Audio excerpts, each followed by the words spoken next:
तुम सांग मानक देखिथिबो कोन हेतिबो तुम घरे आउ देखिथिबो का आखि खराब हेतिबो आखि सब कोन कोन खराब हे जाय बा बीमारी कर कुओ जोटा तुम देखिछ आलू गोटे आलू बारे आलू माने ए जो आखि तळ जो पत्ता अछि ऊपर पत्ता अछि डिंबो वाले रहते थे सेटा को से को जियो आ कोन आखि बिंदे बहुत कम आखि कान बिंदे बेसी नाक बिंदे आखि बिंदिया बहुत कम लुह न पानी जोटा बेसी देखिछ बा बेसी तमे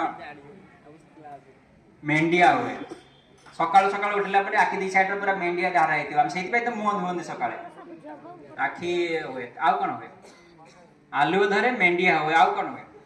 ए माने कोन आगो माने कहउथिले तो सुनु तू कान पर सुबुथु ना किछि आ कोन हुए आखिर पानी गड़े बेले बेले स्प्रिंग सीजन को जाए गोटे स्प्रिंग सीजन रे बहुत लोग आखि लाल हो जाए तो जो आखि लाल हो जाए बा आखि मेंडिया से बा आखि आलू धरे ये सब जीवाणु पाई हुए